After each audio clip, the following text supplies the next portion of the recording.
All right, well, congratulations. How are you feeling after that performance? I'm feeling good. Tired.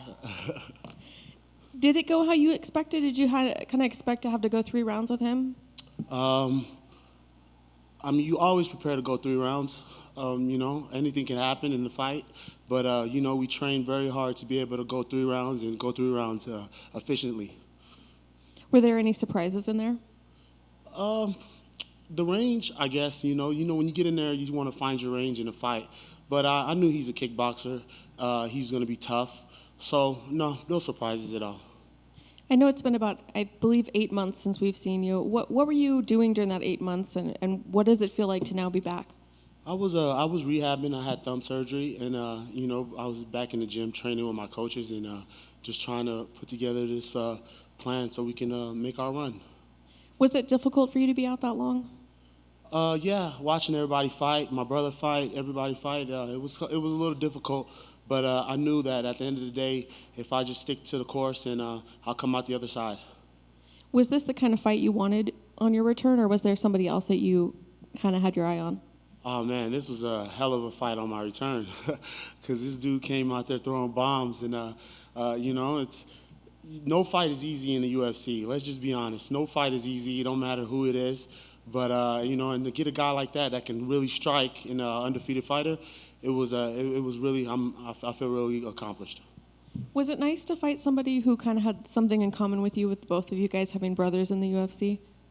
I really didn't pay attention to that. I know who my brother is. He's a Hall of Famer. I know my brother. I just stay focused on my goals and getting wins. Did you guys speak at all after?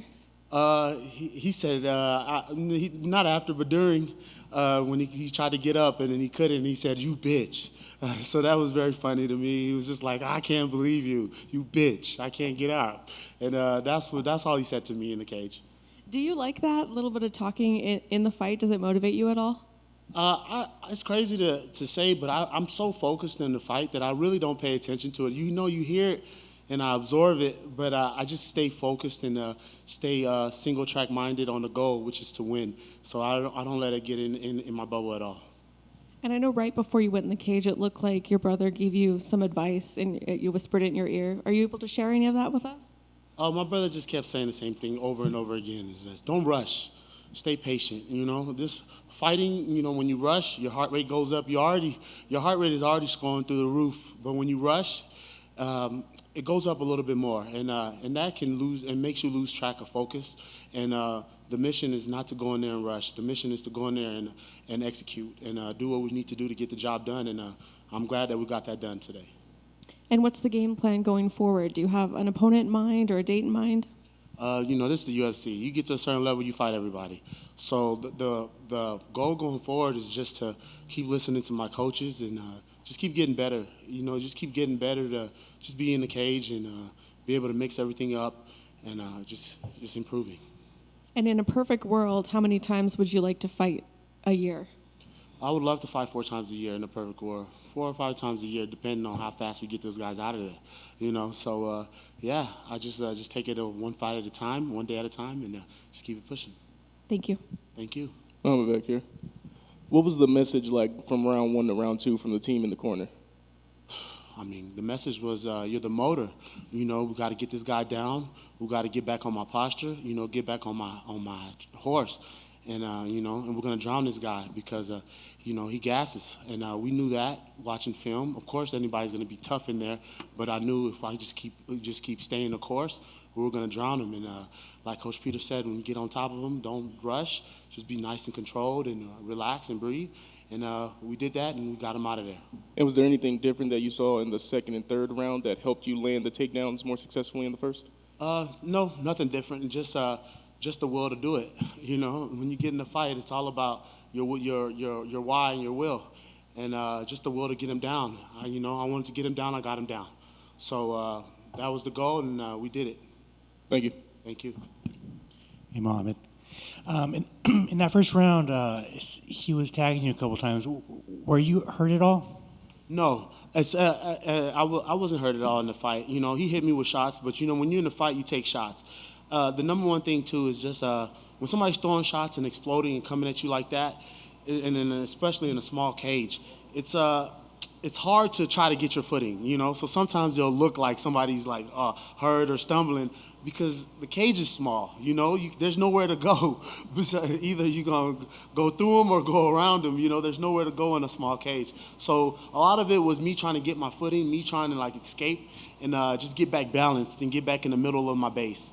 And that's why it would look like we were going crazy, but it was just me really just trying to get out and get back and get my footing back. Awesome. What's it like dealing with the thumb surgery recovery? Like, Oh my God! Are you just kind of at home just chilling? Oh no, I was doing whatever I could to still do, you know, train MMA besides using my thumb. You know, it's anybody tell you out of all the fingers, man, lose that thumb if you want to. Let's see if you're human. You know, you can't wipe your ass. You can't do nothing without your thumb. So the thumb is the like the piece that makes everything like the centerpiece to your hand. So, surgery and recovery was very, very extensive. And I followed everything to the T, and it got me back here and got a win. Did you hurt your thumb in that finale fight? Yes. The knockout punch that put him away was my thumb. Gotcha. And who'd you work with this camp? I saw Grant Neal out there cheering Yes. for you, man. Oh man, I had a lot of Coach Jake does a good job of getting heavyweights in there. You know, like of course Grant Neal. We have another heavyweight, Hammer Morton. We have Josh Copeland. Man, he helped me a lot. Then Coach brought in some boxers to help me.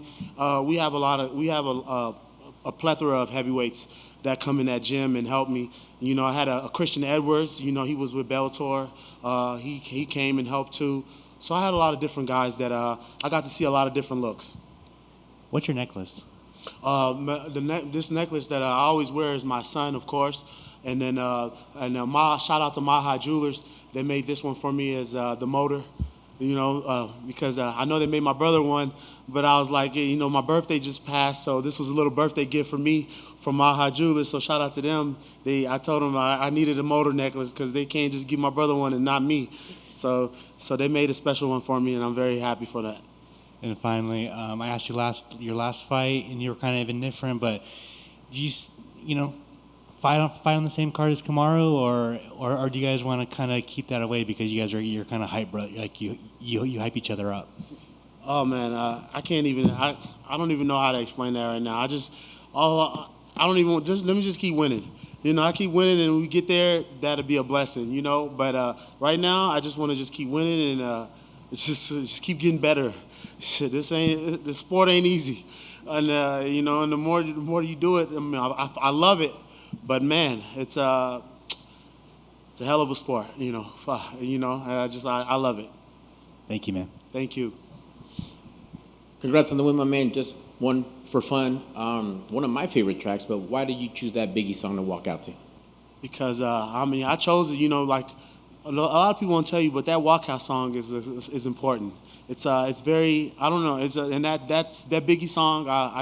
We've listened to that all of our life, growing up, and it's like a motivation, inspiration song, and it's just like it was one of those where it's just like, man, it was all a dream, you know. I didn't think I was. I knew I was gonna always make it and do something, but I never knew that this was gonna be where I was gonna be able to excel at.